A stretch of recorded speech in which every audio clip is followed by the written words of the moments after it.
esta clase que también, bueno, esperemos que prometa ser lo suficientemente buena que nos permita discernir pues el trabajo que habíamos concebido. Cuéntanos. Daniel Rojas no va a poder estar porque tiene clase de Antiguo Testamento. No hay problema, no hay problema. Bueno, entonces, vamos a ver Berta Utrera, que no es de Berta Utrera, sino es de mi querido amigo Pedro. ¿Cómo estás? ¿Cómo te va? Bien, gracias a Dios, Padre. Qué bueno. Déjeme escribir el nombre.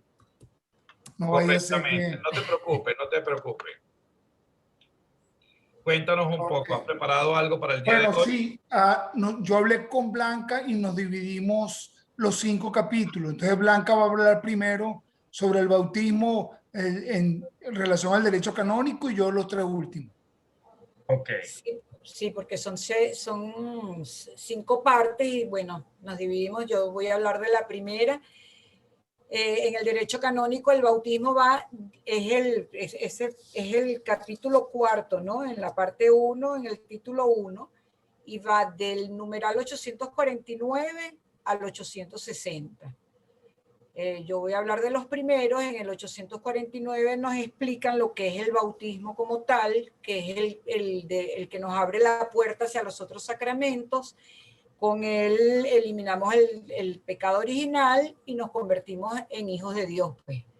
Es más o menos lo que dicen Pedro, si quieres agregar algo. No, Blanca, solo que en el 842 dice, quien no ha recibido el bautismo no puede verdaderamente ser admitido válidamente a los demás sacramentos. Es solamente... Claro, eso es lo que dice, que es la puerta hacia los demás sacramentos. Exacto. En el 842, exacto. Okay. ¿Qué más? Y en el 845 que no puede reiterarse ni ni la confirmación, ni el orden sacerdotal. Claro, pero eso lo digo también más adelante. Perdón, no, es que como iba... adelantadito. Perdón, Blanca. Pedrito. Perdón, Blanca, sí, es que creía que iba a empezar por el 849. Voy a ir de numeral en numeral para irnos entendiendo, pues. Sí, adelante, perdón. Ok, el bautizo tiene un carácter indeleble, por eso se debe hacer una sola vez, porque es el que nos limpia, pues el que nos purifica. Y se llama bautismo porque eso viene de una palabra griega que significa inmersión. Lo que pasa es que, bueno, en la iglesia latina no se hace por inmersión. Tengo entendido que en la iglesia oriental sí se hace, pero en la latina no, sino por aspersión.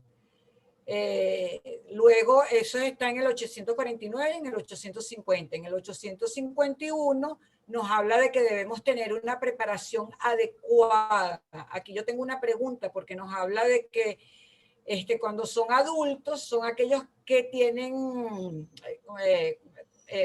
uso de razón, pero hasta a partir de qué edad para la iglesia un niño tiene uso de razón.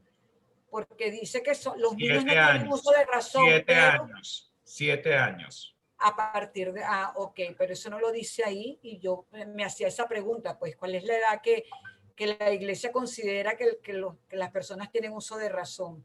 Bueno, en uno de los documentos se habla a partir de los 7 años. Es decir, tienen capacidad de distinguir lo bueno de lo malo. A partir de los 7 años es que ya tiene la persona capacidad de distinguir qué es bueno y qué es malo.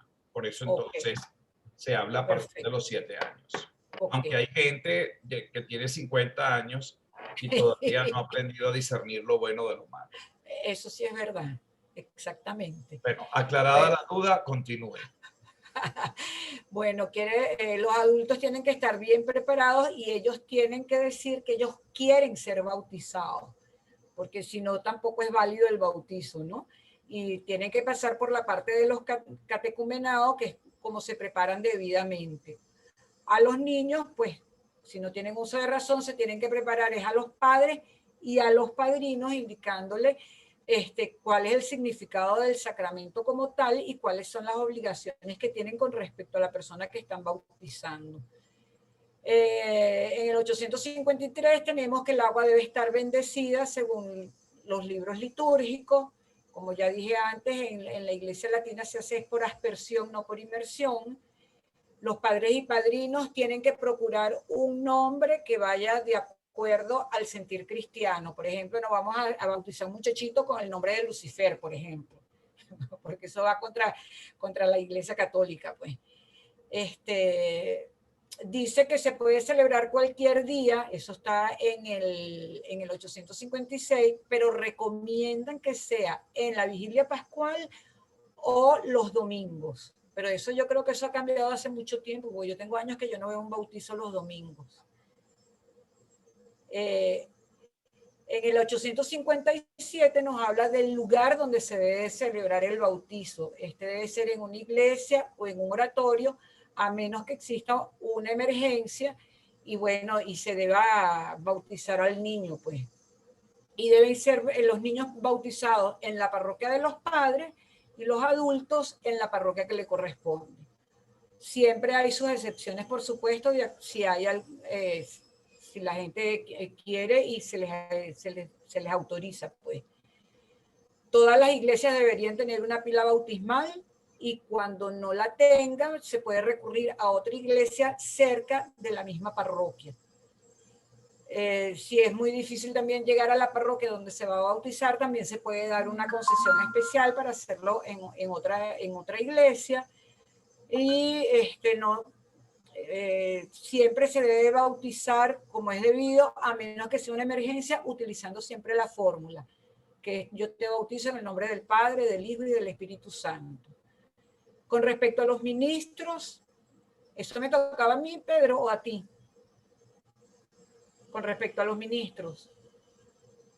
Si pones el micrófono, corazón. Ya va, yo no me acuerdo. Sí, con respecto a los ministros. El ministro del bautizo tiene que ser o el párroco o presbítero, un obispo o un diácono. Si hay ausencia de estos, pues puede ser un catequista o una persona debidamente autorizada. Ya lo dije antes, pero lo repiten en el 862, que los bautizos tienen que ser en el territorio parroquial, a menos que haya una licencia especial.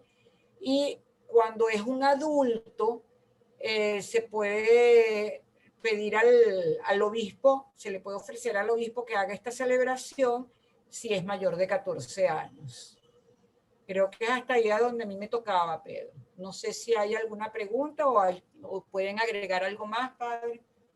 Nada, en el caso, por ejemplo, de un niño que, por ejemplo, se puede bautizar con agua que no haya sido bendecida, esa sería una pregunta.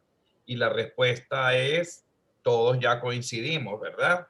Díganmela al unísono, por favor, que no haya ninguna duda. Claro, porque si es una emergencia hay que Porque hacerlo. lo que importa es que la materia sea el agua. Esa es la respuesta. Exacto. La materia debe ser agua, más nada. Podemos bautizar con Coca-Cola o podemos bautizar con un refresco, con un jugo. No, definitivamente no.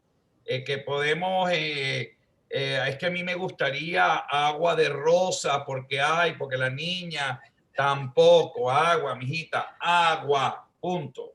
Y evidentemente, fíjense que hay un elemento importantísimo. Quiero hacer la paréntesis, bueno, para no dejarle el peso a ustedes, porque el peso recae en mí, para eso también, digamos, me contratan, pues para que yo pueda acompañarlos en este proceso de estudio.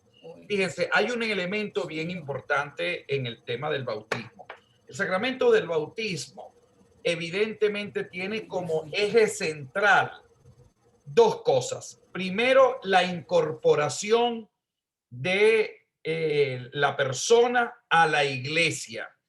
Tú lo decías muy bien, Blanca, es la puerta de entrada.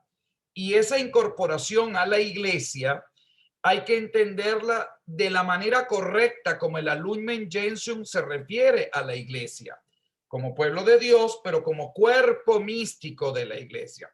El bautismo no es un invento de la iglesia, o no es una inspiración de la iglesia, o no es un deseo de la iglesia. Es Jesucristo quien de alguna manera deseó que realmente el bautismo fuese la puerta definitiva a la incorporación de su iglesia. Y eso es un elemento importantísimo. ¿Por qué? Porque además de incorporarte el bautismo a la iglesia, fíjense, eclesiológicamente hablando, para yo formar parte de la iglesia católica, tengo que ser bautizado, y eso explícitamente lo dice el Código de Derecho Canónico y todos los documentos de la iglesia. Pero también, además de incorporarme a la iglesia, también me configura a Cristo, me hace partícipe de la comunidad perfecta de la Trinidad. Yo empiezo a cohabitar de esa realidad. Y eso es un elemento fundamental.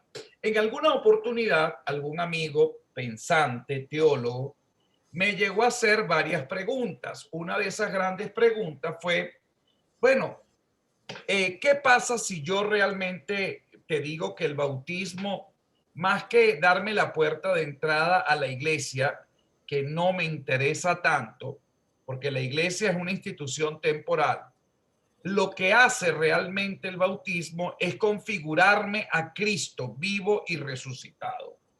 Y esa configuración está por encima de pertenecer a la propia iglesia.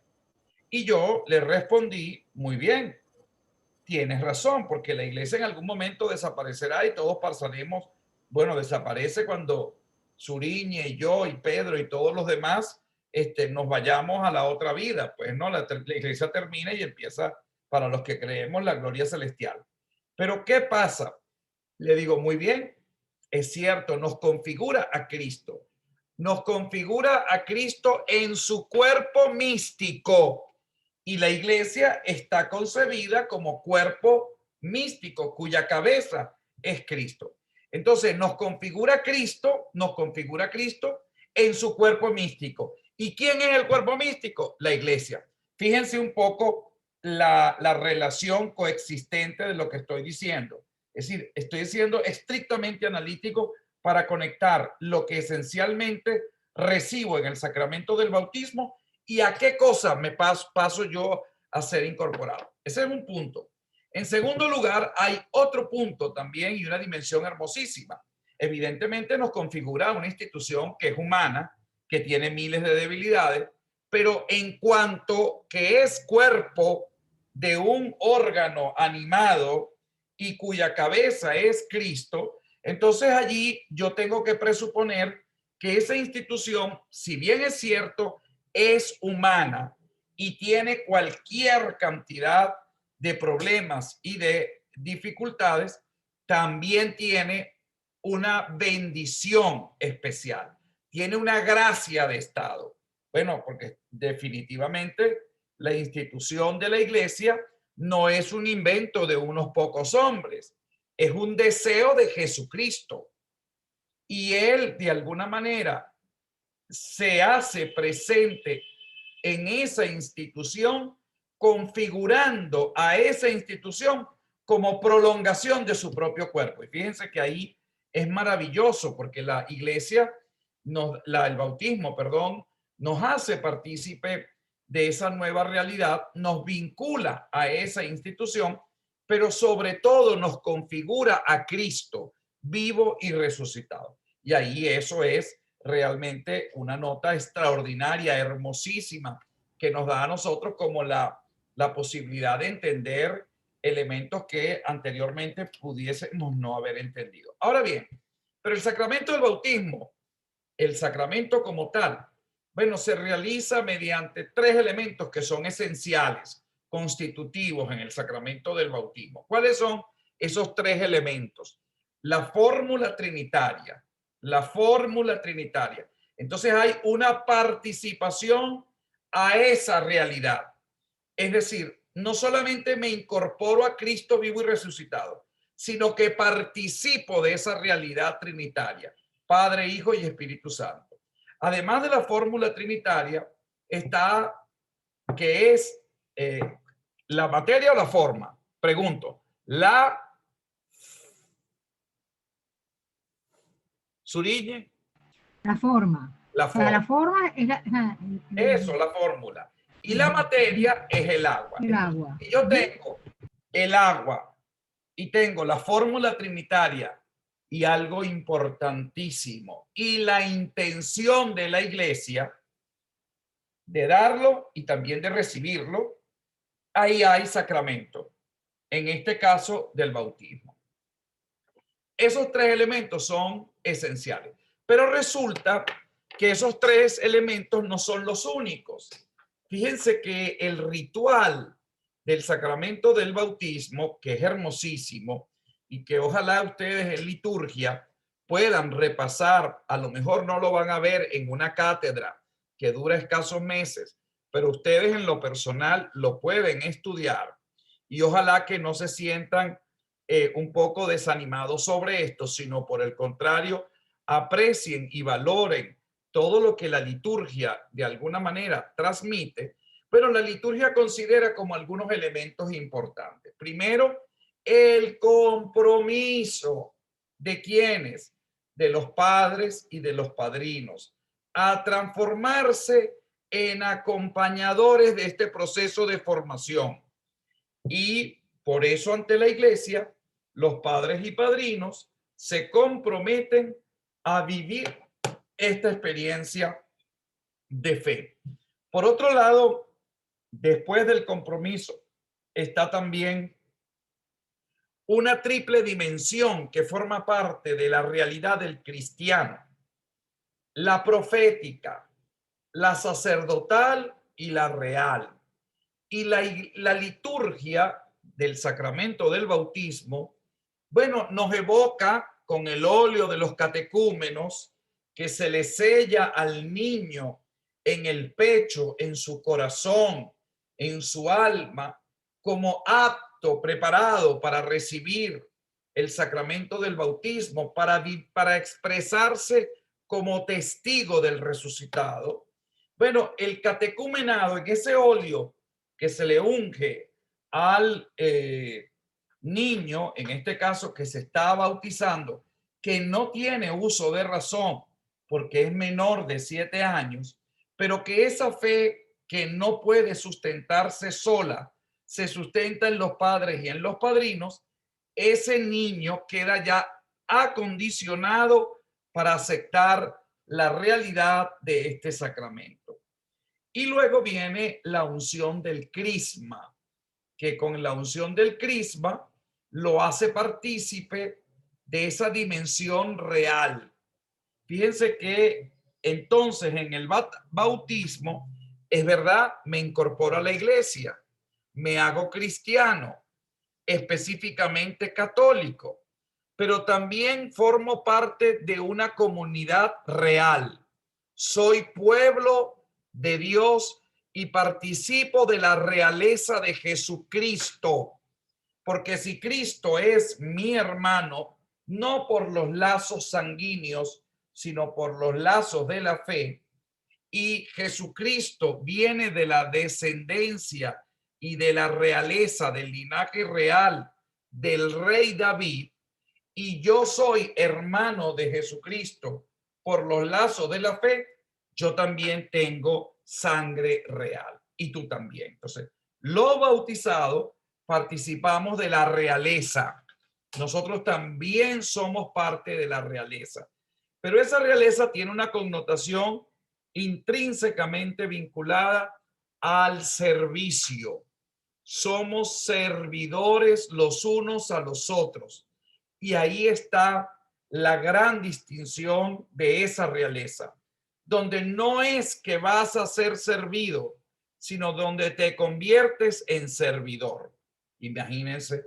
Entonces, una realeza con unas categorías nada que ver con las que mundanamente hemos tenido o topado a lo largo de nuestra vida, donde muchas veces lo que hemos encontrado en las monarquías son hombres y mujeres que manifiestan públicamente sus propias debilidades. Debilidades donde en algunos casos hay diversidad de opiniones, de todas las cantidades de cosas. Yo creo en una sociedad moderna, creo en una sociedad republicana. Yo me defino esencialmente como republicano, pero bueno, pues que yo soy venezolano, pero a lo mejor a un inglés o a un español puede de alguna manera tener la tendencia monárquica porque, bueno, el rey o la reina representa un símbolo de unidad de su propio pueblo y yo en eso pues trato de ser estrictamente lo más respetuoso posible. Lo que sí es adecuar una monarquía pues a los signos de los tiempos y que no quede anclado en un simple retroceso en el desarrollo de esos pueblos, pues donde definitivamente lo que importa es que haya progreso, que haya respeto, que haya libertad, que haya justicia y sobre todo que haya un gran desarrollo en los diferentes sectores.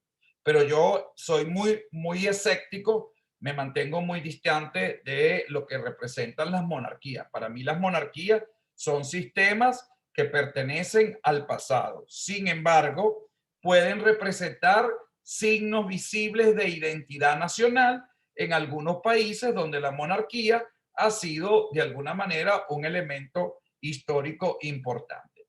Yo creo que hay que ir más allá de lo que se vea bonito, hay que ir más allá de lo que la revista Hola nos enseña, que aquellos carruajes, aquellas coronas, aquellas capas, aquel poco de brillantes y aquel poco de piedras preciosas, pero pudiésemos también tener un grupo de personas que no hacen prácticamente nada, que se sienten realmente los símbolos de una nación y que en su vida personal son unos verdaderos sinvergüenzas, divorciados, repudiados, rejuntados, depravados, bueno, de todo lo que tristemente uno pudiese, pero ese no es el punto de esta materia. Les planteo solamente cuál es mi posición personal. Yo creo mucho en la República, en un Estado moderno, en un Estado donde realmente los valores de la democracia, de la libertad, de la responsabilidad, de la justicia, pueda de alguna manera estar acompañado a un gran proceso humanizador que nos permita a todos los hombres, a todos los ciudadanos, tener derechos y también tener obligaciones. Por otro lado, quería entonces decirles que ese reinado tiene entonces una implicación de servicio. O sea, desde pequeñito, ya ese niño que ha sido bautizado, que no tiene, como dice Blanca, uso de razón, pero que se sustenta en el padre y la madre y los padrinos, hay que inculcarle el valor que tiene el servicio dentro de la iglesia, lo que significa servir dentro de la iglesia y cómo se convierte en un estado teológico prácticamente, en un elemento esencial de la propia vocación cristiana. El que no quiere servir definitivamente no puede ser cristiano porque la esencia del cristianismo es el servicio. Punto número 2. Además de la realeza, y entonces la simbología de la liturgia lo hace ungiendo la frente y la coronilla con el sacramento del crisma. Bueno, está también su participación en la vida profética de la iglesia. Fíjense entonces que el bautismo como que empieza a tener elementos constitutivos dentro de su, digamos, recibimiento. Yo formo parte de la iglesia y al formar parte de la iglesia, inmediatamente soy ungido como pueblo real. Soy de la realeza. Casi que nos ponen una coronita, ¿no? Pero esa coronita es de espina, no de diamante, sino de compromiso y de servicio. Casi como que ponte el delantal, que ahora es que empiezas realmente a trabajar. Por otro lado, la misión profética. Ese niño que no sabe ni hablar, imagínense, ese niño que no sabe hablar, que está fastidiado, que está sudando y empieza a llorar y al cura lo que le provoca es pegarle cuatro, cállate la boca, que le está saboteando la ceremonia. Y sin embargo, ese niño que no habla y que está saboteando la ceremonia, hay que enseñarle a ser profeta porque está recibiendo un don especial en ese momento en que es bautizado. No se lo estás dando tú, no se lo está dando el cura, no se lo está dando sino Jesucristo a través de esa institución que es la iglesia. Y esa voz profética además tiene como una triple dimensión: anunciar el mensaje de la salvación, Entonces ven aquello, imagínense Zuriñe pegando gritos a los 2 meses de nacida y entonces la mamá sacándose el pecho para que ella tome pecho y entonces queda, tiene calor y empieza a gritar y empieza en plena ceremonia. Zuriñe estará recibiendo la potestad de ser profeta, de anunciar el mensaje de la salvación. Entonces los padrinos tienen que enseñarle a sus ahijados y los padres a leer la palabra de Dios y además a transmitírsela a sus hermanos cuando Zuriñe tenga uso de razón. Y luego está llamada Zuriñe a decir la verdad, a practicar la justicia y la misericordia, a denunciar el pecado, el anuncio, la denuncia y a mantener unida a su comunidad, a la iglesia. Eso todo lo tiene que hacer el carricito ese. ¿Y saben de quién es ese paquete? De los padres y padrinos que delante de la autoridad eclesiástica se están comprometiendo ante la iglesia a asumir esa responsabilidad. Y por si fuera poco, la sacerdotal, el sacerdocio común de los fieles.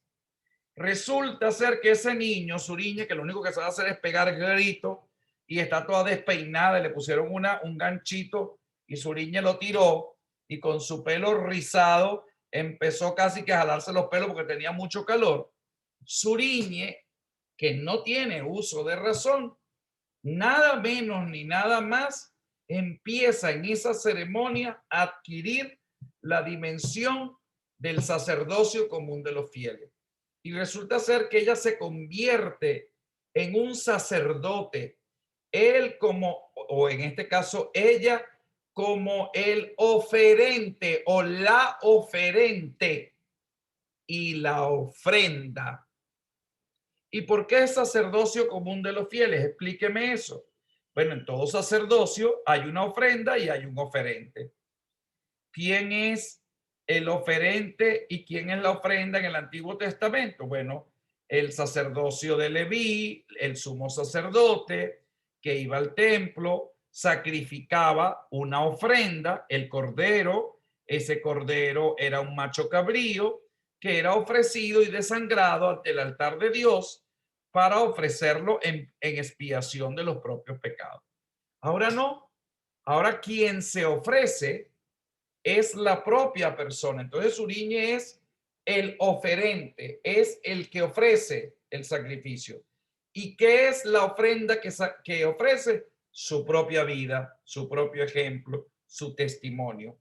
La ofrenda y el oferente. Entonces, fíjense lo enriquecedor, muchachos, que representa y la maravillosa posibilidad de entender que lastimosamente la inmensa mayoría de los que acuden al sacramento del bautismo no tienen ni la más remota idea del compromiso inmenso que están adquiriendo.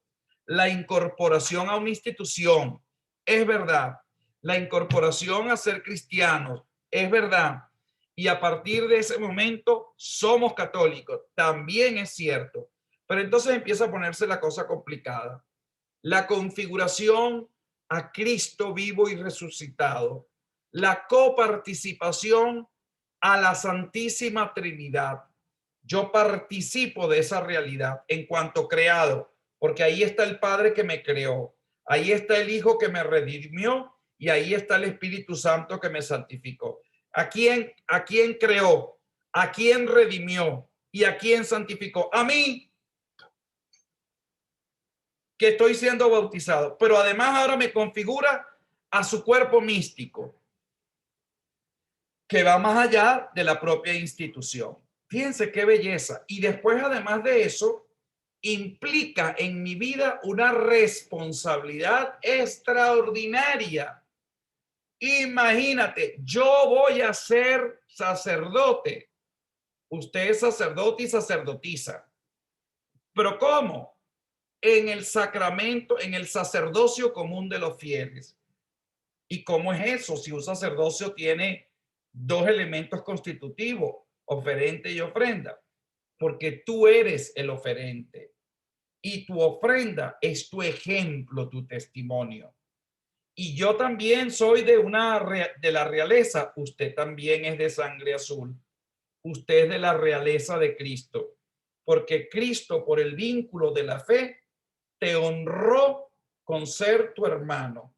Y además de ser tu hermano, te configura a una dinastía extraordinaria, donde la consagración es el servicio, no el privilegio de servirse, de que lo sirvan.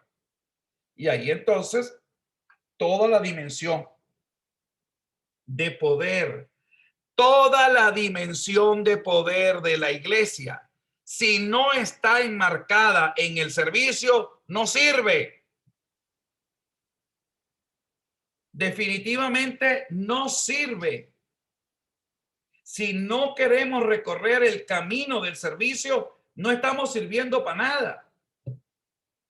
Entonces el enfoque no puede estar solamente en el trapero y en la lucidera de todas aquellas cosas parsimoniosas, pesadas, donde lo que nos viene muchas veces es dolor de cabeza o sueño, porque aquellas cosas parecieran que fuesen ceremonias de la realeza del siglo XVII y no una liturgia adaptada a los signos de los tiempos del siglo XXI, donde Dios me comunica un mensaje extraordinario. Y ese mensaje extraordinario está centralizado en una sola cosa: la conversión de mi vida miserable, que muchas veces, obstinado en mi propio pecado, no termino de darme cuenta a dónde quiero verdaderamente llegar. Y no soy lo suficientemente valiente de decir, esto no lo voy a hacer y esto sí lo voy a hacer. Entonces, esa triple dimensión sacerdotal, profética y real, cuando está, ¿dónde se adquiere? En el sacramento del bautismo. Sale, hagan una encuesta para que ustedes vean qué piensan los recién bautizados, las familias. Ahí cuando están en medio de la fotico, vamos a hacer la foto y vamos a hacer la foto. Dele, pues. Mire, ¿qué recibiste? Ay, te sacaron el diablito al niño, gracias a Dios. Ay, ya por fin es cristiano, ya es católico, gracias a Dios ya le echaron el agua. No, gracias a Dios ya ay, es la madrina. Y entonces llamo a la madrina. ¿Saben cómo yo comienzo la homilía o la reflexión después del evangelio de la ceremonia? Pedro, ¿tú eres padrino de Suriñe? Sí, muy bien. Levántese. ¿Cómo se llama usted completo? Pedro Debes. Ah, mucho gusto. Pedro, ¿cómo se llama su ahijada? Suriñe. No, dígame el nombre completo de Suriñe. Y empieza a mirar a la madre porque el pobre Pedro no sabe cuál es el apellido de Suriñe. Y entonces la mamá le dice Quintana. Suriñe Quintana. Y el segundo apellido, y el otro dice Pérez. Suriñe, ¿cuál es tu segundo apellido? Elguezábal. ¿Perdón? Elguezábal. Elguezábal. Y entonces, Suriñe Quintana Elguezábal. Ok. Bueno, Pedrito, ya sabes el nombre completo. Pedrito, dime cuándo nació Suriñe. No te lo voy a preguntar, no te preocupes. Y entonces Pedro dice, ¿Lo digo? No lo sé. Mira, el del tiro se fue. Se asustó y se fue. Pedro se Pobre Pedro, vale, pobre Pedro. Pobre Pedro. Claro, con Entonces, ese regaño. Fíjense lo que le quiero decir. Y el pobre Pedro no sabe la fecha de nacimiento. ¿Por qué yo pregunto y les hago pasar esta pena? Porque si no se saben el nombre y no se saben el día de su nacimiento, es decir, que no los van a llamar nunca el día de su cumpleaños. Imagínense qué esperanza hay para ese pobre ahijado, que su padrino pueda interesarse un poquito por su ahijado en la formación, en el acompañamiento, en el ejemplo, no solamente de virtudes humanas, sino de virtudes cristianas. Y de eso, miren, hay cualquier cantidad de barbaridades, hay cualquier cantidad de situaciones tremendas. Por cierto, miren, tengo que hacerle un paréntesis. En estos días me escribieron en el Instagram y en el canal de YouTube en privado y me dijeron, creo que fueron 3 o 4 personas, que estaban metiéndose en las clases de ustedes, pues, ¿no?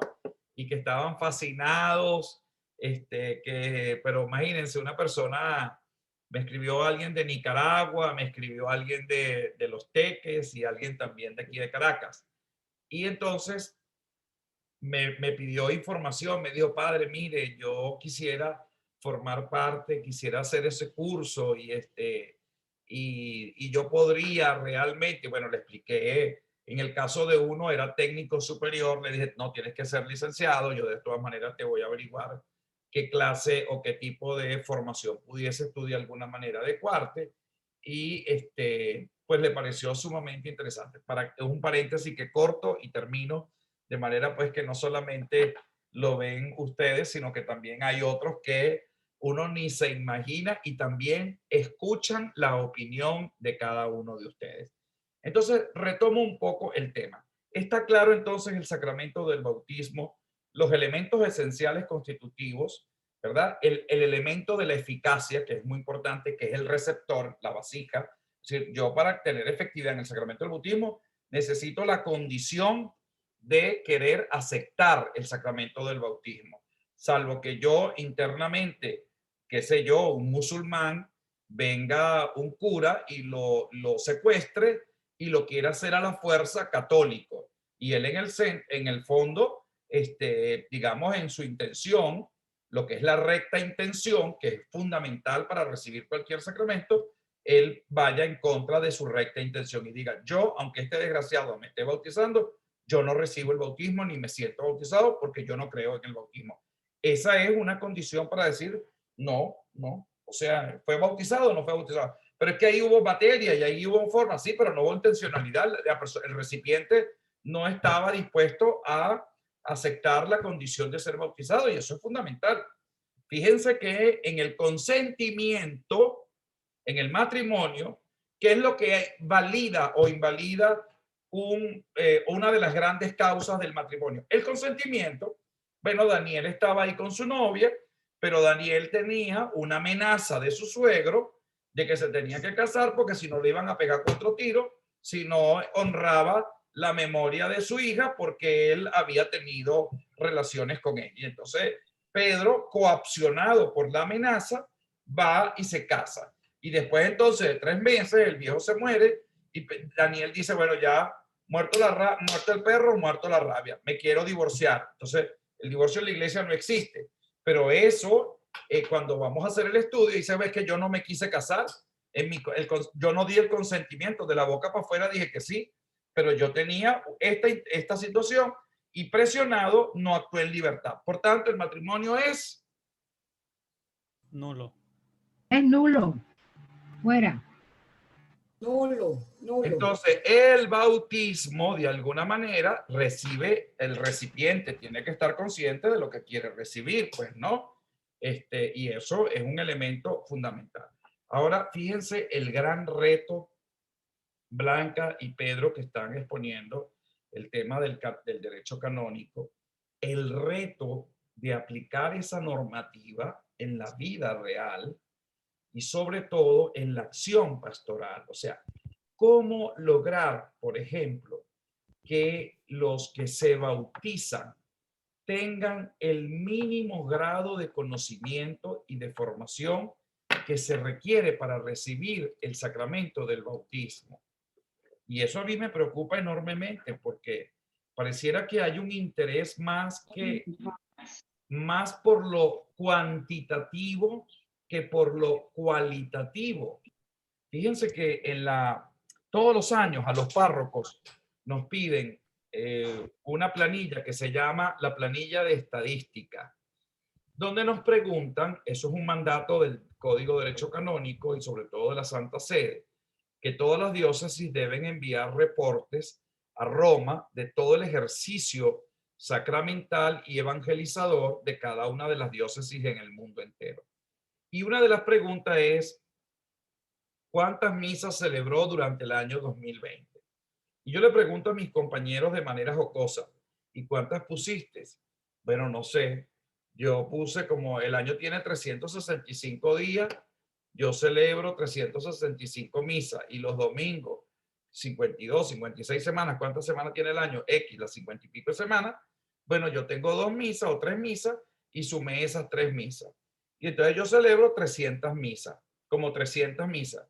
Y yo le digo, pero te están preguntando el número exacto. Son como 300 o 301 o 310 o 315. Porque eso, cuando tú lo mides o lo tabulas en 1,5 millones de curas a nivel mundial, el que te peles por una misa cada cura, son 1,5 millones de misas menos. O sea, el factor decisional es impresionante. O sea, no es cuanto tú quieras. O sea, ya entonces las estadísticas no son reales, son totalmente ficticias. Les voy a poner un ejemplo. American Airlines, la compañía esta aérea americana, hace como 15 años atrás, hizo una reforma de todo el menú y de toda la vida práctica del itinerario de vuelo y quitó una aceituna.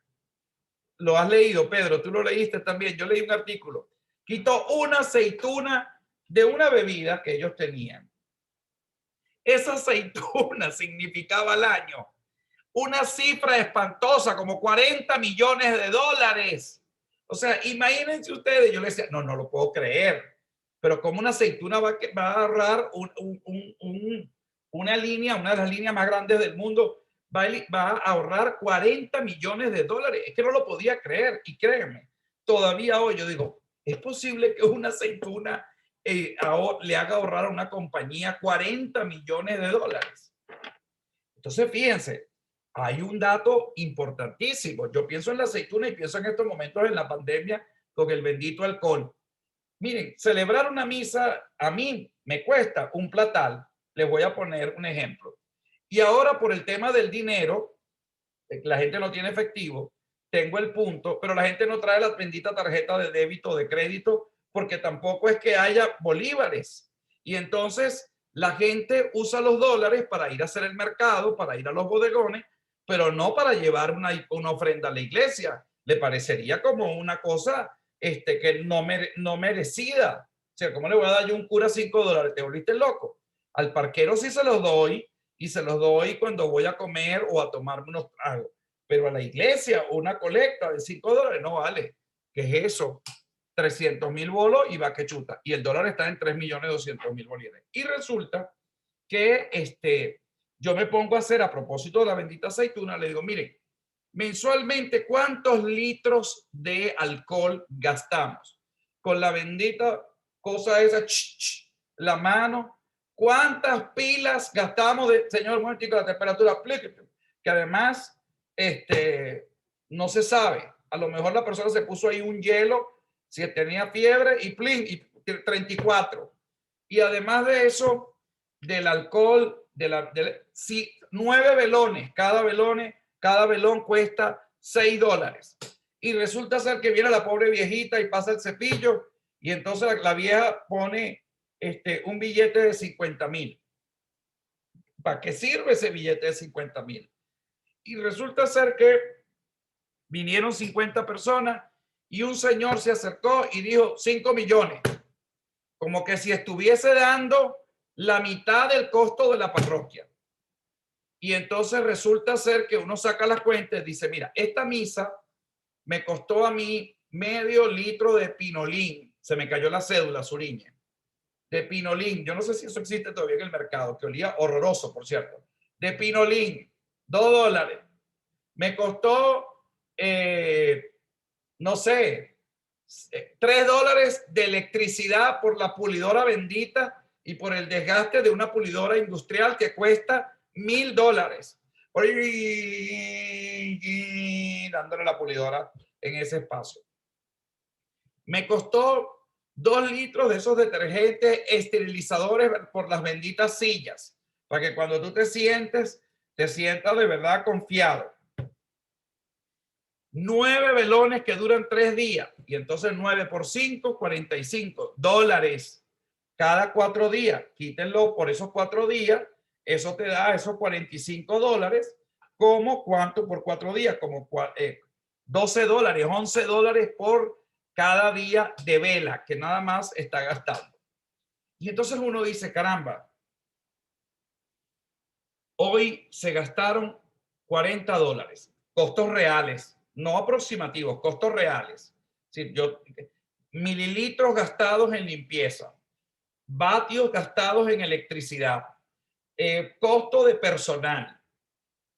Y la gente no tiene ni la más remota idea de lo que eso pueda significar. Cuando uno le dice a alguien, a la persona, mire, hay que pagar, hay que dar una colaboración. Y la colaboración tiene que de alguna manera sustentar el culto. Bueno, se pega el grito al cielo. Entonces, hay una inconsciencia enorme a propósito de este tema que hemos conversado y hay una poca, digamos, incidencia y correspondencia a este gran desafío. Imagínense si eso es en lo material, imagínense en el aspecto de formación. Yo he tenido tantas locuras en este sacramento del bautismo que de verdad yo creo que la iglesia debería empezar como a poner un freno.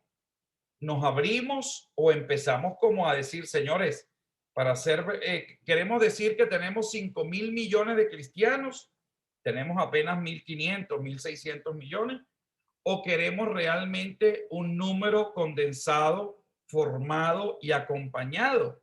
Es la pregunta. Esa es una interpelación que debe hacerse la pastoral, porque definitivamente, gracias a Dios que no todo el mundo se quiere confesar, porque no quedaría vivo un cura. Imagínense ustedes que todos los cristianos se quisieran confesar semanalmente.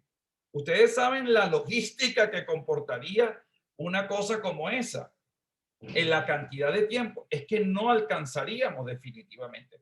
Pero sí creo que hay que redimensionar un poco cómo viene siendo manejado la preparación del sacramento del bautismo.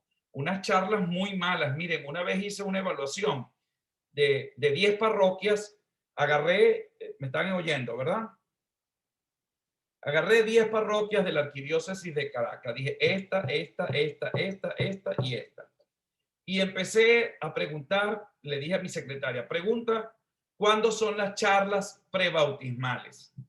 Y yo recuerdo, eso lo hice ya hace unos años, no teníamos esta tecnología de los celulares tan maravillosa, teníamos el cassette con la grabación, eran unos casecitos chiquiticos, y entonces le decía a una de mis amigas, grábame lo que el catequista está dando en la charla prebautismal y cuánto tiempo dura. Miren, aquello fue realmente nefasto, o sea, de terror. ¿Qué podemos pedir? Entonces ahí empieza el primer problema.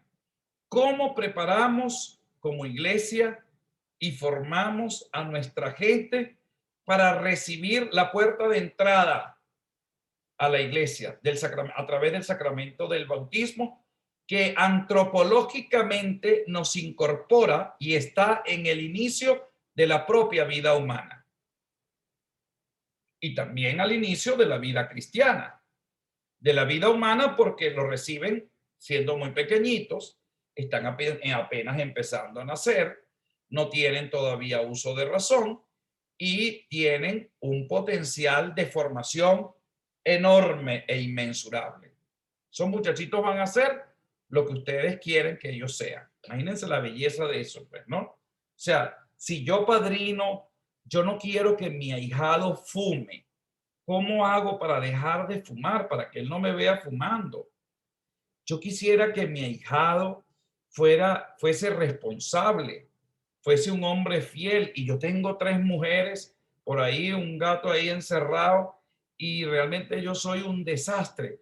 ¿Cómo yo puedo enseñarle a este muchacho el don de la fidelidad si yo lo que soy es un desalmado y un borracho empedernido? ¿Cómo puedo yo ser ejemplo de vida cristiana? Y yo en algunos casos he tenido incluso de amigos míos que me han dicho, oye, Rino, mira, tengo para mi hijo uno de mis mejores amigos, pero no es católico y él tiene que ser el padrino. Y yo le digo, bueno, serás tú mejor que Mandrake el mago, no sé qué irás a hacer, pero en la iglesia católica no se puede. O sea, ¿cómo vas a poner tú un musulmán al frente? No porque sea bueno o malo, sino porque ¿qué le va a dar? Que es un padrino católico, tiene que transmitirle la fe católica. Un musulmán sirve para ser padrino de un acto musulmán, pero no de un acto católico. Es decir, por muy bueno que sea y por mucho diálogo interreligioso que tenga, y sin quitarle méritos y virtudes, pero sí me entienden lo que les quiero decir, pero no puede ser padrino. O sea, no puede ser padrino, definitivamente. Es como si Pedro fuese padre. Suriña me dice, padre, Pedro debería celebrar la misa porque Pedro es un santo, es bueno. No, Pedro no está consagrado. Y te guste o no, Suriña, te vas a tener que calar mi misa porque yo sí estoy consagrado. Él no puede, salvo que un obispo lo consagre. Entonces, eso pasa mucho en la iglesia. Cierro paréntesis y ojalá que este tema de la triple participación sacerdotal, real y profética haya servido un poco de complemento. Adelante, Pedro, con el Código de Derecho Canónico. Ok. Entonces, vamos a hablar del capítulo 3, que comienza con el numeral 864, donde dice que es capaz de ser bautizado todo ser humano, aún no bautizado. Eso lo que quiere, lo que ratifica es que es un sacramento que no puede reiterarse. En el 865 dice, para bautizar un adulto, tiene que tener 3 condiciones. Una, deseo de recibirlo. 2, suficientemente instruido sobre la verdad de la fe y obligaciones cristianas. 3, que haya sido probado en la vida cristiana mediante catecumenado. Entonces, un numeral 865 para bautizar un adulto. Y hay en la parte número 2 que dice bautizados en peligro de muerte. 3 factores: conocimiento sobre la verdad de la iglesia, intención y observancia de los mandamientos. Este último no lo entendí mucho porque si está en peligro de muerte, no creo que va a observar después si se muere pues, finalmente. Pero debe tener conocimiento de la verdad de la fe y lo que hemos hablado y lo que usted nos ha enseñado sobre lo fundamental de la intención. Esto todo para adultos. 866. Si no es una causa grave, el adulto debe ser inmediatamente confirmado y participar en la celebración eucarística, recibiendo la comunión. Una vez, por supuesto, bautizado. 867. Acerca de los padres, tienen la obligación de hacer que los hijos sean bautizados en las primeras semanas.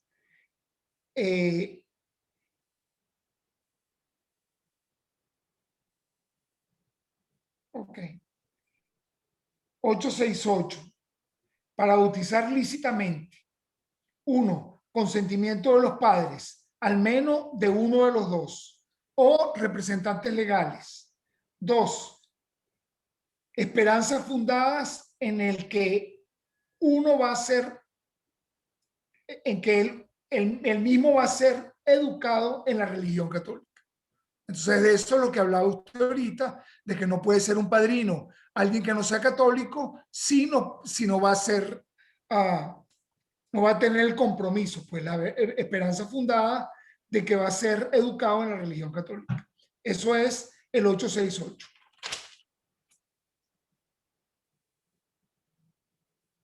El niño de padres católicos y aún no católicos en peligro de muerte puede ser lícito. Un paréntesis. Es importante, Daniel, Suriñe y Blanca, bueno, Blanca ya lo tiene claro, de qué número del Código de Derecho Canónico habla sobre el sacramento del bautismo. Eso para que lo anoten. Es decir, bueno, los literales del número 800 al 800 de tal hasta el 800 tal, se habla del sacramento del bautismo. Eso es importante porque lo vamos a ver con el sacramento de la confirmación, de la unción de los enfermos, y eso es importante que lo podamos también leer todos, porque definitivamente una vez que lo tengamos leído, bueno, ya Suriñe y Daniel, que no estudiaron probablemente el Código de Derecho Canónico, a diferencia de Blanca y de Pedro, bueno, tienen claro a qué se deben atener cuando se habla del sacramento del bautismo, canónicamente hablando. Y luego Blanca y Pedro, que estudiaron la parte canónica, pero no la teológica, bueno, yo se las complementé ahorita de alguna manera sintética para que ustedes pudiesen de alguna manera ensamblarlo. Es verdad, hay una normativa que hay que aplicar, pero no solamente se queda en la normativa tiene una fundamentación también teológica, y esa fundamentación teológica es así como, wow, extraordinaria, porque no es solamente yo debo, yo no tengo, yo puedo, yo no puedo, el otro sí puede, sino que es algo más que eso, pues, ¿no? Adelante, Pedro, y disculpa la interrupción.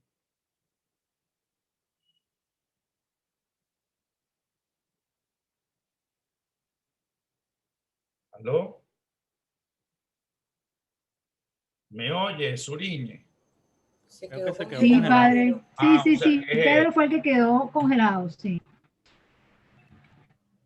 Es que entre ayer y hoy se ha ido, entre ayer y antes de ayer, se ha ido la luz en Caracas en muchísimos sitios y bueno, mucho rato, pues. Y yo creo que el para internet una también muestra, está un heavy. botón.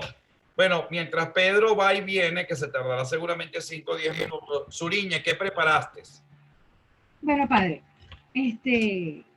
nosotros empezamos a hablar, o sea, de lo que es la fuente dogmática del bautismo, ¿no? Entonces yo conseguí un resumen de lo más bueno, o sea, un libro que se los puedo pasar ahora, de lo más bueno, que habla de todo el fundamento dogmático de los sacramentos. No se los puedo pasar porque es bien chévere, ¿no? Entonces hacen como un análisis de tanto la materia como la forma del bautismo a través del tiempo, ¿no? Entonces habla, por ejemplo, de que el signo externo esencial del bautismo consiste en la inmersión en el agua, ¿no?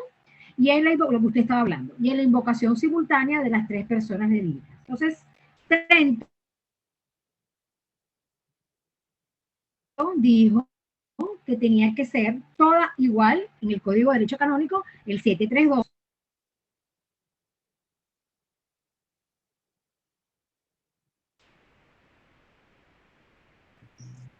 Aló. Pedro, está hablando ahorita Suriñe y después te doy la palabra. Vamos a terminar con Suriñe y luego completas tú. Suriñe, no te oímos. ¿Ahora Suriñe se quedó congelada Padre, Quedó congelado. Decía que era Suriñe, no te oímos? toda agua natural. me Entonces, el agua es la materia remota y la materia próxima fue es la el de la edificación. computadora. Ay, mira, ahí está Pedro. Y Suriñe se fue. Pedro, adelante. Aló. Ajá. Padre, el literal número 2 del 868 da un aspecto muy importante, pero a mí me pareció, dice, el niño de padres católicos y aún no católicos en peligro de muerte puede ser lícitamente bautizado aún en contra de la voluntad de sus padres. Claro, en este caso hay un caso de emergencia. Exacto. Imagínense ustedes qué es lo peor que puede pasar. Ante un mal mayor, un mal menor. Es decir, bautiza ese muchacho. Ya veremos después cómo hacemos. Porque ¿sabes cuál es la primacía del bautizo? La resanación. Es decir, hay que salvar, por supuesto que ya estamos claros, gracias a Dios y a nuestro querido Papa Benedicto XVI, dijo que el limbo no existe. Pero hasta hace 50, 60 años, el bendito limbo lo teníamos aquí. Es decir, los no bautizados iban para el limbo. ¿Y qué es el limbo? Bueno, esperar ahí, como en el Seguro Social, para que te atiendan, a ver cuando Dios le da la gana, para poderte decir, ahora sí puedes pasar, ¿no? Benedicto dijo, miren, señores, déjense de estar pensando en tonterías. El limbo no existe, definitivamente. Y entonces, pero ante un mal mayor, un mal menor. Bueno, que los padres no están de acuerdo. Bueno, el egoísmo. Eso es un poco como el aborto, pues, ¿no? O sea, no, yo no estoy de acuerdo. ¿Y quién eres tú si tú no eres dueño de esa vida? La vida el dueño de esa vida es Papá Dios. Entonces, bautízalo, porque es muy probable que el niño, ya te vamos a dar la palabra, ya te vamos a dar la palabra, Surimi. El niño tiene derecho. Ay, Pedro se me va por aquí, se me apareció por allá. ¿Qué es esto, Pedro? Ahora sí. Es que estoy tratando de conectarme por la computadora o por el teléfono. Esto es un rollo. Me van a volver loco, definitivamente. Yo salí ahorita del archivo y estoy así como que, wow, señor. Yo lo vi en esa grabación que le hicieron por la espalda, padre. Así. Sí, la grabación de lo que la charla que dio de José Gregorio. Se la hicieron por la para espalda. un programa que me pidieron, no me pregunten cuál, sino que me dieron, hable sobre José Gregorio y después vamos a hablar sobre el archivo. Y después tenía arriba como 15 personas y después me tuve que meter, porque ya terminé el estudio preliminar del primer boletín del archivo arzobispal que trata sobre la fundamentación, digamos, sobre la fuente documental de José Gregorio Hernández. Ya terminé hoy el estudio y hoy estaba empezando a hacer el del cardenal José Ignacio Velasco, que es el boletín del CIEF. Entonces tengo la cabeza, se podrá imaginar, Yo pensé que no iba a dar clase. Yo dije, el padre no le va a dar chance porque estaba pero fajado. No. Mi vida es realmente...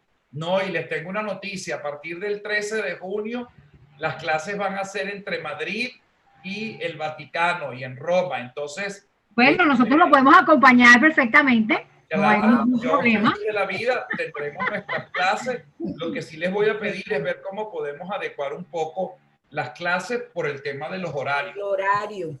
Pero, claro, padre. Pero no me incomoda mucho porque, bueno, allá serán como son 6 horas. Son 6 horas, sí. Son como las 11 de la noche. Bueno, todavía puedo estar vivo o puedo estar despierto para dar las clases, pues, ¿no? Pero ahí lo buscamos la forma, a ver si podemos como adelantarlas un poquito, no sé, ya lo consultaré con ustedes. Fíjense, pero entonces hay un punto bien interesante. Pedro, quisiera que terminaras un poco tu idea y luego Suriñe, que había comenzado a hablar, pueda de alguna manera terminar de hablar para luego darle la palabra a Daniel. ¿Ok? Pido disculpas, pero no... bueno, nada. El 869 dice, cuando haya duda del bautismo, debe ser bautizado bajo condiciones. El bautizado en una comunidad eclesial no católica debe ser bautizado bajo condición. O sea, esos son dos momentos en los cuales puede ser bautizado una persona bajo condición. Una, que cuando haya duda de que fue bautizado, y dos, cuando haya sido bautizado en una comunidad eclesial no católica. Ahora, usted tendría que decirnos qué significa bautizado bajo condición. Porque lo que dice es bautizado bajo condición. O sea, que usted dice, lo bautizo en el caso de que no haya sido bautizado. Claro, fíjense esa fórmula que dijo usted el otro día para salvaguardar la posibilidad de no reiterarse. Exactamente. Imagínense ustedes que, Pedro, tú eres un médico católico, eres una persona consagrada en tu fe, eres un médico, eres muy profesional, pero eres un gran creyente y te llega un niño de 10 meses y ese niño entra a terapia intensiva. Y resulta que, le preguntan, los padres murieron en un accidente y tú no sabes si el niño está bautizado, preguntas por el familiar y dicen, miren, este niño se bautizó. Y te dicen, la verdad no sé, doctor, porque ellos están recién llegados al país, pasó ese accidente, se murieron los padres y no sabemos si está bautizado. Entonces Pedro inmediatamente agarra un algodón, lo unge con agua, con la intención de la iglesia, fulanito, yo te bautizo si no has sido bautizado en el nombre del Padre, del Hijo y del Espíritu Santo. Si ya fue bautizado, listo. Eso es simplemente una renovación de promesas inconscientes bautismales. Digo inconsciente porque el niño le estás renovando el compromiso bautismal, pero él no tiene capacidad, digamos, de responderte. Y por otro lado, si no ha sido bautizado, quedó listo, bautizado. ¿Ok? Se salvó el niño a completar el rito en la iglesia. Y se completa el rito definitivamente con la unción del crisma, el óleo de los catecúmenos, el credo, las renuncias, la oración de los fieles, la bendición de los padrinos y bueno, y se completa entonces el sacramento. Y si el cura no creyó en el médico, en el doctor Pedro Deves, que estaba en emergencia y lo bautizó, el padre que está bautizando, pues le vuelve a echar el agua y vuelve a pronunciar la fórmula: si no has sido bautizado, fulanito de tal, yo te bautizo en el nombre del Padre y del Hijo y del Espíritu Santo. Amén. Okay. Quedó bautizado entonces 3 veces, porque a lo mejor el papá y la mamá sí lo habían bautizado y no habían dicho nada. No, quedó bautizado una sola vez. Lo que se hizo fue simplemente completar el rito o sencillamente hacer algo para asegurar algo que probablemente no estábamos seguros. Ok.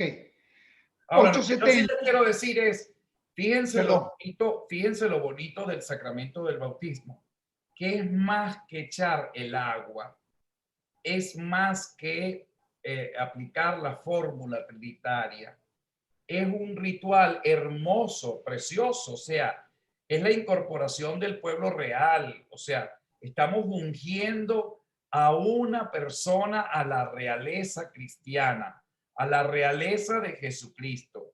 Estamos prácticamente ungiendo a un sacerdote en el común de los fieles y estamos además ungiendo a un futuro profeta. Miren, esa es de los elementos más bellísimos, bellos, que podamos de alguna manera denotar en el sacramento del bautismo. Yo no sé qué les parece a ustedes, pero generalmente eso no lo disfrutamos.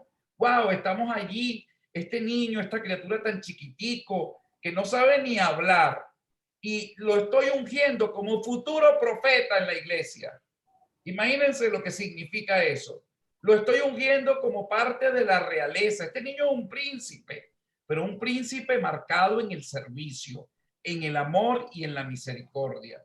Pero este niño es, o esta niña es, un sacerdote o una sacerdotisa, porque ella ofrecerá el sacrificio grande y memorial a través de su vida y a través de sus hechos, de su testimonio, que se convertirá en ejemplo de vida. Miren, a mí sinceramente esas cosas me conmueven. O sea, el hecho solamente de ver un niño que está ahí pegando gritos, que no tiene ni idea, y de ver que ese niño pudiese ser el nuevo José Gregorio Hernández, que esa niña puede ser la madre Carmen, la madre Teresa de Calcuta, o sencillamente los esposos Calvani que están en su proceso de beatificación.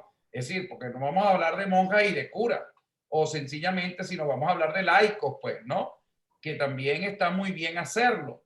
Y saber que esa persona el día de mañana se va a convertir en la voz de la iglesia, en la voz del Señor. Caramba, qué responsabilidad tan grande tenemos y cuánto desperdicio en la liturgia, en la formación catequética, pastoral, en toda la acción de la propia iglesia, desperdiciamos una posibilidad que no regresa, ¿vale? Que no regresa. Porque un niño, miren, yo cuando una vez me tocó confesar a una muchacha, yo me iba a Roma a estudiar la especialización y me tocó hacer suplencia 4 meses antes de irme en Sabana Grande y entró, bueno, las confesiones ahí se hacían en ese momento, no sé ahora, en el confesionario, contiene la cajita, la cosa esa, la rejita, y yo me sentaba, no me gustaba mucho porque cada vez que pegaba la nariz y volteaba la cabeza y volteaba la boca, pues me tocaba todo el aliento de todo el mundo, bueno, malo, o sea, era algo así como que yo me echaba perfume en la mano para estar un poco así, porque bueno, me tocaba, y ahora con la época del COVID, pues prohibido todas estas cosas, pues definitivamente a 2 metros. Pero recuerdo que alguien me empieza a hablar y me dice con una voz así como infantil, me dice, miren, yo me siento bien y yo, imagínense, yo recién ordenado, Ave María Purísima, ¿desde cuándo no te confiesas? Y yo, bueno, no sé.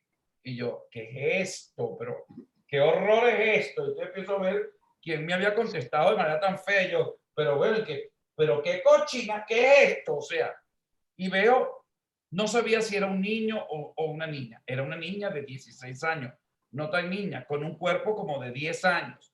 O sea, no bien nutrida, nada agraciada físicamente. Y siento una cosa como pesada que la pone en el respiratorio. Eso era ¡ploc! Y yo le digo, mira niña, ¿qué es eso? Y entonces me dice, me siento mal y quería hablar con el cura. Ajá, pero ¿te vas a confesar o quieres conversar? Bueno, no sé, yo nunca me he confesado. Bueno, dime de qué te arrepientes, pues. Y bueno, imagínense ustedes, yo tenía 2 años de ordenado, ojotico, y me dice, acabo de matar a una persona. Y esa persona y tengo lo que usted acaba de oír es la pistola y me la saca y me la enseña entre la rejilla y yo hago así, yo, ay, santo Cristo de la Vega, y yo, ay, Dios mío, pero tú todas me las pones juntas, tú no ves que yo estoy demasiado carajito para meterme a resolver este rollo tan espectacular preparando mi viaje y ahora con este paquetazo. Y yo de verdad entré, no en pánico, sino decir, Dios mío, ¿y ahora qué hago? Bueno, y le digo, ajá, ¿y cómo es eso de que acabas de matar a alguien? Y entonces me dice, bueno, mi hermano murió, lo asesinaron hace un mes. Jamás se me olvida, mire muchachos. A mi hermano lo mataron hace un mes en el barrio donde yo vivo. Porque mi hermano, que era un obrero en una fábrica, se compró con sus ahorros unos zapatos de marca Vans, V de Venezuela, ANS. Ajá. Y esos zapatos, padre, mi hermano los trabajó y cuando subiendo hace un mes a mi casa, un malandro del barrio le quiso quitar los zapatos y él no se los entregó y le metieron 3 tiros y lo mató. ¿Se acuerdan que hubo una época que mataban por par de zapatos? Un poco de par de zapatos hediondos, la gente mataba por eso. Además, unos zapatos hediondos, porque imagínense ustedes, unos zapatos que se usan, no creo que huelan bien. Y resulta que ella me dice que, bueno, que empezó a investigar quién había sido, hasta que un día ella encontró un arma, compró un arma para buscar quién era el malandro del barrio que le había quitado la vida a su hermano. Y supo quién era y dijo, pero yo lo voy a matar. Eso dicho por ella en el confesionario. Yo lo voy a matar con los zapatos puestos de mi hermano, porque yo necesito honrar a mi hermano. Una vez que yo le caiga a tiro y le descargue la pistola, yo le voy a quitar los zapatos y se los voy a llevar a mi hermano al Cementerio General del Sur como la ofrenda de haber resarcido una venganza pendiente, porque esto es un ajuste de cuenta. Imagínense que yo, bueno, hija mía, bueno, ese día fue hoy, padre. Vi al malandro, subí a mi casa, agarré la pistola y se la descargué. Y sin ninguna piedad, cuando ya estaba en agonía, muriéndose y desangrándose, le quité los zapatos y le dije, ahora sí, te voy a quitar lo que no era tuyo. Lo que tú le quitaste a mi hermano, ahora te lo vuelvo a quitar. Y se los voy a llevar a mi hermano al cementerio. Ay, y yo me acuerdo que dice, Dios mío, ¿qué le digo? Y bueno, le pedí al Señor, respiré, así cuando no sé, oh, Señor, inspírame las palabras correctas. Y bueno, le dije ahí un poco de cosas que tenían que ver un poco, que el camino no era la venganza, que el camino era la misericordia. ¿Y saben una cosa? me hizo recordar mucho. Yo no sé si ustedes leen, a mí me encanta Jung, el psicólogo. Me encanta, realmente me gusta muchísimo. Jung dice que el que busca mucho la justicia, detrás de esa búsqueda pudiese estar el deseo de venganza. Y que más que buscar mucho la justicia, habría que buscar más bien la misericordia. A mí esa frase de Jung, les digo que es como que si me hubiesen agarrado martillazo. Busquen la justicia. El reino de Dios es justicia y paz. Pero si no hay misericordia, mi hermano, no hay salvación. ¿Me están oyendo, verdad? Porque veo a Pedro así como que quedó estático. No, Y es verdad. Esa historia no es para... Y es verdad. Entonces, miren, les digo algo. En mi vida, eso me generó un shock emocional enorme. Y yo me puse a pensar que las veces que yo he pedido justicia, en el fondo lo que quiero es el trasfondo de esa solicitud. Está colada el deseo de venganza. Y por eso ahora cada vez hablo menos de justicia y más de misericordia. Porque esa es la diferencia entre el Antiguo Testamento y el Nuevo. Les voy a decir algo que es mi reflexión personal. No quiere decir que eso sea, yo no soy escriturista, yo soy o trato de ser de alguna manera un apasionado de la teología dogmática, pero sí creo importante que la diferencia entre el Antiguo y el Nuevo Testamento es que la centralidad del Antiguo Testamento estaba en la ley y la centralidad del Nuevo Testamento está en la misericordia. Bienaventurados los pobres, bienaventurados si los persiguen, bienaventurados si están esperolados, bienaventurados si están enfermos. En el Antiguo Testamento, si estás enfermo, estabas fregado, mi hermano. Tú no estás bendito por Dios. Tú, si tú no tienes billete, no estás bendito por Dios. Si Pedro debe, se juega un mega loto allá en Florida y se gana 500 millones de dólares, ¿qué es lo primero que vas a decir? Ay, gracias, Dios mío, se resolvió un limpio. Ay, a todo el mundo, ¿cómo no? Te acuerdas de mí, Pedrito, ¿viste? Ya, ay, al Padre Rino vamos a darle para que regale, por todo mi padrecito, una colaboración. Pero lo que le quiero decir es, y qué inapropiada es esa expresión. Porque entonces la plata es una bendición de Dios. Y la pobreza entonces, ¿qué es? Porque explíqueme entonces San Francisco qué hizo cuando abrazó la pobreza. Entonces ahí miren, eso hay tela mucho que cortar y sobre todo mucho que reflexionar. Bueno, nosotros muchas veces, queridos hermanos, necesitamos como adentrarnos un poco y esto es lo que yo quisiera que fuésemos tratando porque ahora es donde verdaderamente entramos ya en el tema de la materia. Pues, o sea, cada uno de los sacramentos, vamos a ver la estructura, vamos a ver un poco las implicaciones, digamos, jurídicas, canónicas, pastorales, teológicas, y cómo ellas se deben, digamos, engranar e ir en un compás, no de manera paralelas, sino deben ir de maneras conjuntas, porque esa es la idea, pues, ¿no? Respetar la ley canónica, pero también el sentido profundo de lo que esa ley está transmitiendo. Y eso es un elemento muy importante. Adelante, sigamos entonces con la materia.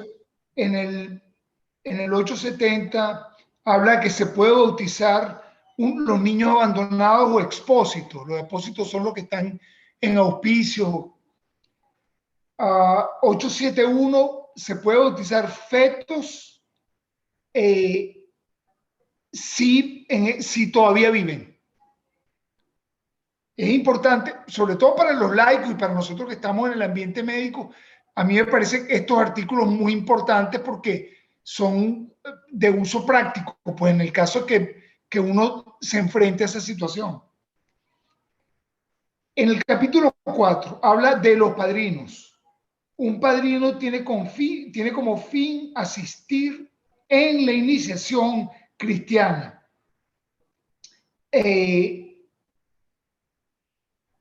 Para que lleve una vida cristiana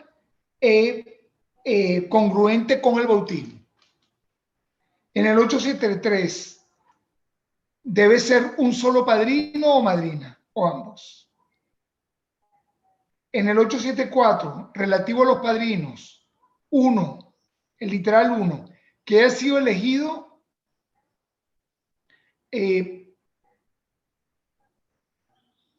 por los padres o por su representante, faltando estos por el párroco o por el ministro. O sea, si no están ni los padres ni los representantes legales, puede el párroco o el ministro elegir el padrino. Fíjate tú, Daniel. Daniel tiene un niño y no se presentó con los padrinos. El párroco tiene la potestad de asignar un padrino y una madrina. O sea, no es una persona que te está invadiendo tu privacidad, sino que él tiene la potestad canónica de hacerlo. Claro, ¿verdad? Entonces Sí. no vayan a decir el día de mañana, ay, ese cura sí es grosero. Había alguien que no trajo el padrino y la madrina y el primero que se le atravesó, él agarró y lo nombró como, ¿y quién es él para qué? Ya va, hijo mío. El Código de Derecho Canónico le da la potestad de asignarle padrino y madrina. Clarísimo. Así es. Así es. Que haya cumplido 16 años el padrino. Puede el obispo diocesano establecer otra edad, pero tiene que ser el obispo diocesano que bajo ciertas consideraciones establecer que sea menor de 16 años.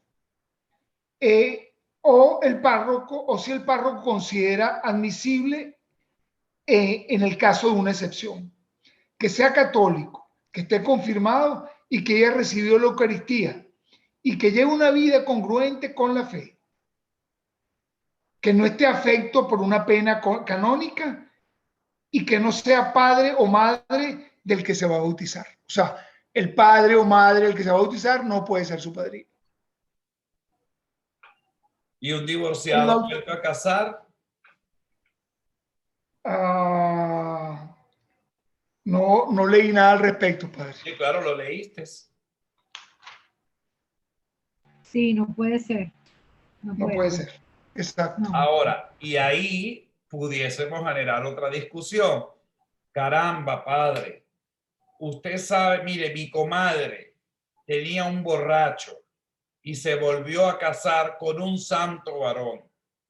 Y ellos llevan una vida, tienen 40 años de casado. Padre, ¿cómo no van a ser padrinos de mi ahijado, de mi hijo, perdón? Fíjense lo tremendo y lo duro que es esto, pues, ¿no? Entonces, aquí hay que como empezar a hacer, como dejar de ser un poco como que así taxativo, ¿no? Y empezar a investigar, empezar un poco a darle sentido a lo que realmente la acción pastoral nos demanda. ¿Qué es lo que yo suelo recomendar en estos casos?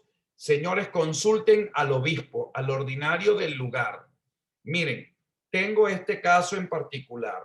Tengo unos amigos que son unos verdaderos y auténticos cristianos. Y déjenme decirles que hay verdaderos y auténticos cristianos en esas condiciones, como lo hay en todo. Hay gente que tiene, que son de las minorías, y no me hagan hablar un poco sobre las minorías, porque ya ustedes están claros, pero que llevan una vida convencida, son católicos y son consecuentes con su propia fe y creen y moralmente son solventes y nadie los puede descalificar por eso, pues, ¿no? Y entonces allí hay que empezar como a decir, ya va, espérate, el código dice esto, pero déjame consultar con el ordinario del lugar, porque aquí hay un caso especial. Digamos, esta pareja que tiene una vida cristiana desde más de 40 años, son ejemplares con grandes virtudes cristianas. Bueno, la señora estuvo casada anteriormente, en anterior nupcia, con una persona que no funcionó la relación porque le maltrataba, X, por las razones que sean, y ellos quisieran ser padrinos, tienen un impedimento canónico. Pero déjame consultarle al obispo a ver qué grado de posibilidades existen de buscar, digo yo, un caso hipotético de dispensa o de estudio del caso para una posible para un posible análisis de esta situación concreta. ¿Me entienden un poco la cosa? Porque canónicamente ya está claro. Habría que ver si pastoralmente cabe alguna posibilidad. Y eso es lo que yo siempre digo, no decidan ustedes, consúltenle a su superior, a su obispo, porque definitivamente vamos a enriquecer la reflexión. Y a lo mejor usted está pensando que está haciendo algo irregular y resulta ser que no, que está haciendo algo correcto, pero que cuenta con el apoyo de su ordinario del lugar, con su obispo. Es decir, bueno, mire, monseñor, a mí me está pasando esto. Mire, yo les voy a poner un ejemplo que me pasa con muchísima frecuencia. Amigos que son queridísimos, amigos de toda la vida, gente que quiero muchísimo, no solamente que quiero, que admiro, que respeto. Y me dice, cónchale, no me voy a casar, pero tú sabes que yo soy divorciada. Cónchale, por favor, dame la bendición, tú no puedes. Y entonces, bueno, en Alemania el obispo y 100 curas quisieron bendecir no sé cuántas uniones homosexuales. Vuelvo y les repito, no veamos solamente ese acto como un acto de insubordinación, sino bueno, vamos a entrar en procesos de diálogo, vamos a reflexionar un poco qué fue lo que pasó y por qué hicieron eso. Y en ese sentido, a practicar un poco la comunión y ver cómo podemos acompañar todo este proceso para verificar, porque a lo mejor uno no ve las cosas que a lo mejor otros sí pueden ver, pues, ¿no? Y entonces en este caso es todavía otra cosa. Aquí ya no son los homosexuales, sino aquí es un tema de divorciados vueltos a casar y el gran sentido que quieren de pertenecer a la propia iglesia plenamente, pues porque llevan esta pareja 40 años casados, aquellos estuvieron casados 2 años, el marido no se sabe ni siquiera si está vivo o muerto. Bueno, déjenme consultar eso con el obispo. Y si yo hago eso, practico la comunión. Eso es sinodalidad. Es lo que tanto habla el Papa Francisco. Eso es sinodalidad. Eso, además de sinodalidad, es ir en búsqueda un poco de todas estas ovejas que están en una situación especial. Algunas están enfermas, otras están indisciplinadas, otras están, digamos, con procesos, digamos, de asimilación lenta, otras están como bravas, otras están contentas, pero eso es parte de mi rebaño. ¿Cómo hago yo para que no, yo no le voy a decir a esta oveja que está, llévala al matadero, conviértela en la lana, véndesela para que hagan tela y la carne, hácenla para que comamos sabroso? Oye, no, o sea, tampoco así, no vayamos todos al infierno ni a la sepultura. Tengamos misericordia. Y por eso que cada caso debe ser estudiado en todo su entorno y en su realidad específica. Y brindarle a la gente con gran capacidad de misericordia, seamos puentes. Entonces, yo tengo amigos que quiero muchísimo. Cónchale, Rino, mira, tú sabes que yo me casé, para que me des la bendición, pero no me vas a casar, sino la bendición. Y yo no puedo. Y no puedo porque hay un impedimento canónico. Pero además del impedimento canónico, la iglesia habla de impedimento sacramental. Hay un impedimento sacramental, es decir, se levantó la excomunión que anteriores papados, Juan Pablo II la levantó y dijo, hay una comunión espiritual, mas no todavía sacramental. Y entonces, bueno, yo le empiezo a hablar de la comunión espiritual en positivo, ¿saben? Y para que la persona no se sienta como la oveja negra o morada del redil, sino que más bien se sienta agraciada. Y siempre le termino diciendo, ¿y tú crees que Dios maldice tu unión? O sea, Dios no puede maldecir al hombre, Dios lo bendice y lo bendice en las buenas y en las malas. Entonces, buscar las alternativas de ayudar pastoralmente, porque a lo mejor el matrimonio anterior era nulo o sencillamente, si no lo es, nunca perder la vertiente de pastores. Nosotros somos pastores y acompañamos al pueblo de Dios en las buenas y en las malas. Entonces, eso no se puede olvidar ni se puede descartar en ningún momento. Entonces, hay que practicar mayor sinodalidad, menos clericalismo, menos distanciamiento, menos enjuiciamiento y más misericordia. Miren, de verdad que llega un momento, cuando uno llega, yo tengo 54 años, cuando uno llega a la edad que tengo, uno dice, caramba, aquí sí hay gente presumida, arrogante, le ponen a la gente cualquier, mire padre, me quiero casar, pero no me quiero casar en esta iglesia, me quiero casar bueno, me quiero casar en el interior porque, bueno, mi mamá es de allá y yo soy allá, pero tú eres de mi parroquia, yo no te autorizo, si te voy a autorizar, si viene el otro, tengo que darle en la petición. O sea, me ha pasado todos los días, me provoca agarrarle, mire chico, anda a bañarte. Tú lo que eres un servidor, un balurdo, y te pones con esa actitud de arrogancia, de presunción, a ponerle dificultades a la gente. La gente va a agarrar este clic, que es grandote, y te lo va a pegar en la frente para que no sea tan falta de respeto. O sea, ¿cuánto peso le ponemos a la gente en cambio de ayudarlos un poco y facilitarles un poco todos los procesos? Entonces, eso en la iglesia, ¿cómo se llama? Clericalismo. Tú eres la gran cosota, yo, porque tengo esto, y tú no sirves para un carrizo, porque tú no tienes nada. Y muchas veces eso, wow, denota un gran distanciamiento de mucha gente a la iglesia. Eso todo tiene que ver con el clericalismo. Yo les decía a los muchachos, esta mañana también tuve clase, imagínense ustedes, para rematar. Antes de lo que tú me viste, Suriñe, tuve 2 clases con los muchachos del último año de teología en el ITER. Entonces, hoy hablé del abuso en general. Como todos nosotros en algún momento en la iglesia hemos sido abusadores. Ay, la gente se siente abusada. Yo le digo a Blanca, Blanca, a ti han abusado de ti, pero no en el tema sexual, me refiero al abuso completo. Bueno, padre, la verdad que sí, porque yo tuve hace 10 años un párroco que en la homilía lo que hacía era gritar, insultar, y yo me sentía como vejada. Yo decía, ¿qué hago yo aquí? Y es verdad, eso es una manera de insulto. Yo hice un diplomado con el CELAN sobre el abuso en América Latina. Miren, los datos son espantosos. Pero también, una de las cosas que más me quedó aquí es que el abusado muchas veces termina siendo abusador. ¿A ustedes no les ha pasado que alguien, es que padre, mire, usted sabe que yo le pego mucho a mi hijo? Ay, lo que pasa es, padre, es que cuando yo era chiquita, mi mamá y mi papá me pegaba con el cable de la luz y me marcaban y me rompían hasta los huesos. Y cuando mi hijo, como a mí me maltrataron, yo me siento casi que con el derecho de maltratar a mis hijos. Y claro, uno se le queda mirando y tú te volviste loca. Es decir, el maltratado puede muchas veces terminar como maltratador. Miren, ese dato lo recibí de ese diplomado. Todos los maltratadores, todos los abusadores sexuales, no sexuales, de toda índole, fueron un día maltratados.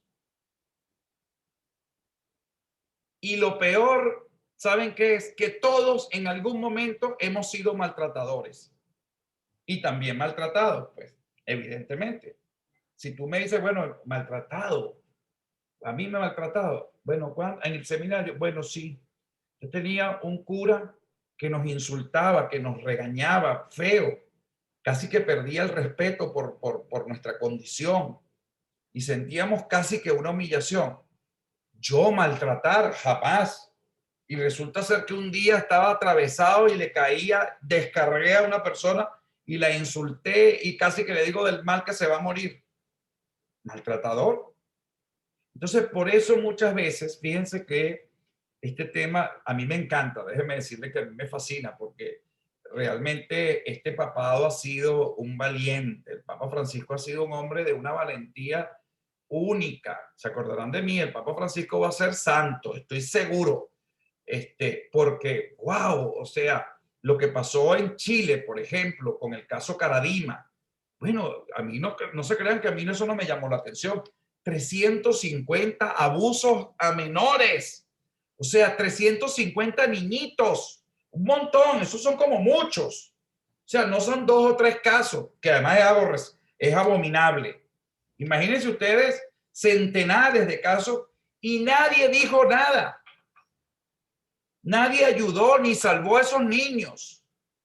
Eso es interpelante. O sea, ¿en qué clase de institución estuvieron presentes? ¿Quiénes fueron los que estaban alrededor? Padres, representantes, vicarios, los otros curas, el obispo que estuvo en ese momento, o los obispos, porque eso lo hizo durante toda su vida, pues, ¿no? O sea, ¿cómo yo intervengo una estructura que a veces genera vicio y genera todo este clericalismo absurdo? Bueno, en el sacramento del bautismo pasa a cada rato. Miren, me acaba de pasar con unas benditas primeras comuniones de un colegio de la parroquia. Llegaron 14 padres de un solo soponcio. ¿Usted es el párroco? Sí. Miren, nosotros no queremos hacer la primera comunión en el colegio. ¿Por qué? Porque la van a hacer en un auditorio. Y con el COVID queremos que sea al aire libre. Y además yo quisiera que mi hijo lo haga en una iglesia y no en un auditorio. Le dije, mire, yo no quiero problemas. No quiero problema con el colegio, ni quiero problema con las monjas o con los otros curas. No quiero problema. Si ellos están de acuerdo, bueno, yo no tengo problema en darle la primera comunión. Y de eso se ha hecho un paquete. El rollo no es mío, pero el rollo me lo quieren endosar a mí.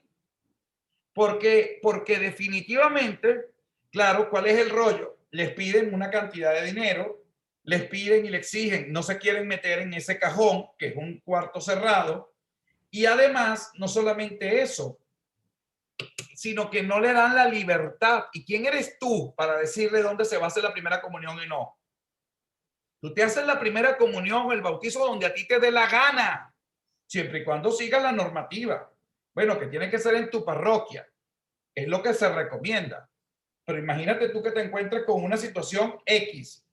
Tú no tienes derecho a recibirlo donde tú quieras realmente y nosotros facilitarlo por el amor de Dios. Entonces, ¿cómo se llama eso?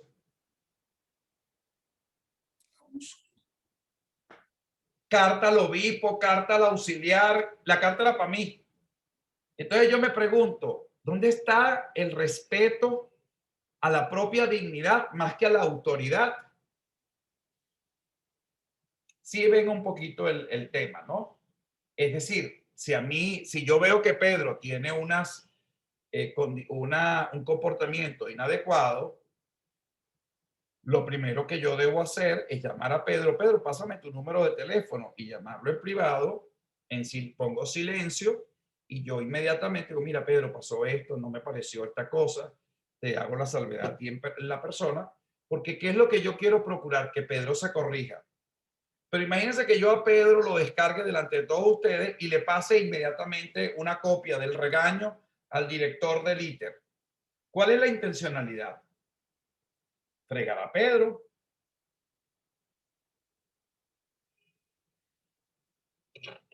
En la iglesia de eso hay muchísimo. Carrerismo, competencia, deslealtad, lucha por el poder, pasiones humanas asquerosas. Pero bueno, eso no es la iglesia.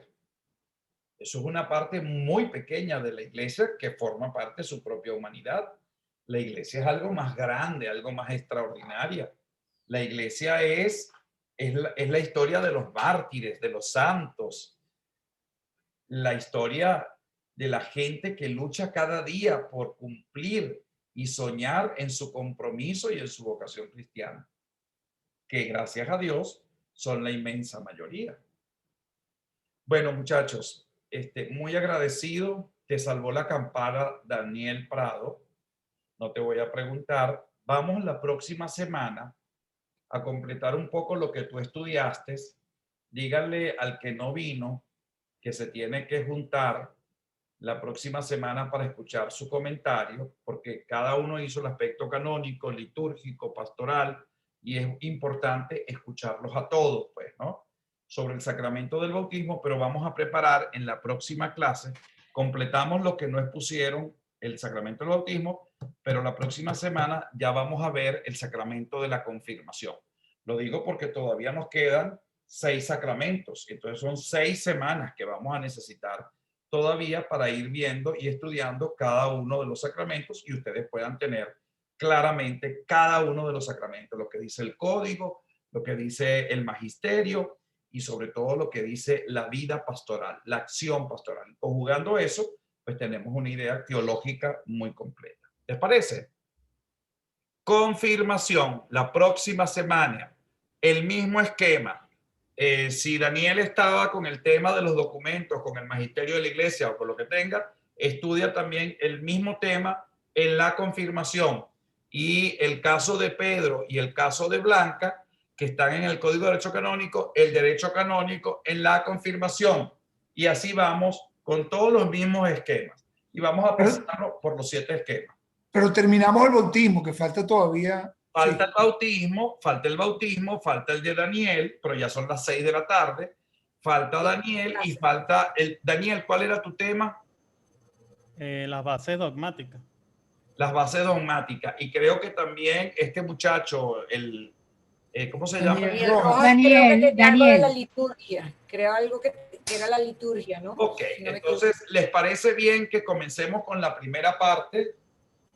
La primera hora de la próxima semana lo utilizamos para que Daniel arrancas inmediatamente y las 3 personas faltantes o las 2 personas faltantes completan la información y pasamos al sacramento de la confirmación.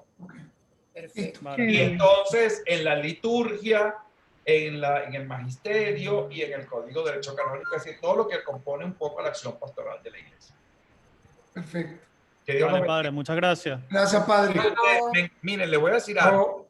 Me encantó muchísimo esta clase. No sé, creo que Ya. fue bien productiva.